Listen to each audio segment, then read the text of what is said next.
So are there any type of red flags with agencies that you personally feel? And I'll throw one out there to start, and sure. I'm biased, but I think, actually I'll throw two out there and feel free to disagree. It can be troublesome if an agency does every service under the sun, because it can be difficult to specialize in something if you do everything, right? And most agencies aren't built with a pod structure. So you think you are getting centralization of strategy and communication.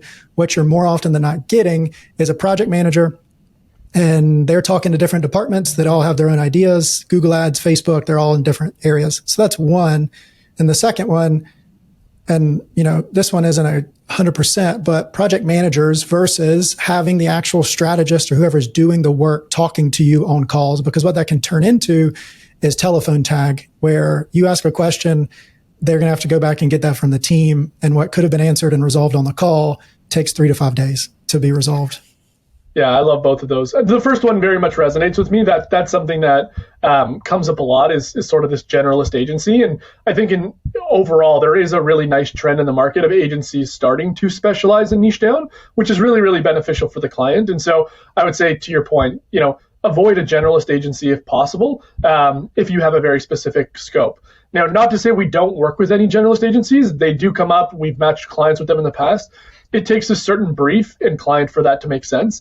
For instance, if it's a client that is very exploratory in what they're trying to do, or maybe they do need a lot of hand-holding across a number of areas, or they're just looking for general support and they're not entirely sure what they want to be doing, a generalist agency is very beneficial for that. But if you have a very, very nicely scoped brief around a specific channel, for sure a generalist agency is not the best place to go. Yeah, for sure. And it is a two-way door, right? You help out agencies, but also help out businesses as well, right?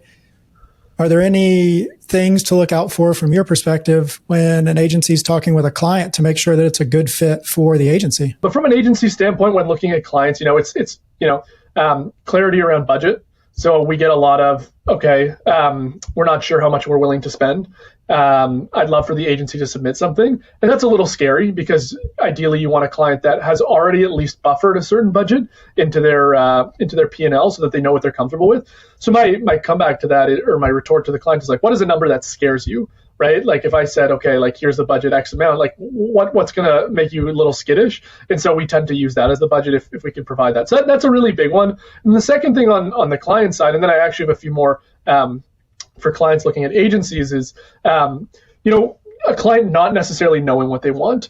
Because ultimately, from an agency standpoint, if you don't have a counterpart on the client side that is going to be collaborative and support you, you're looking at a very short-term relationship off the front, right? Like as an agency, you want a client that if things aren't going well, which a lot of times they don't, right? Like there's this notion that an agency is going to be a sort of magic spell for turning things around. And the reality is, even the best agencies can't make things work sometimes. But having a client that as an agency you feel like you can collaborate with, and if it is a little bit challenging and you need some resources internally or you need some advocacy, they'll be willing to do that for you.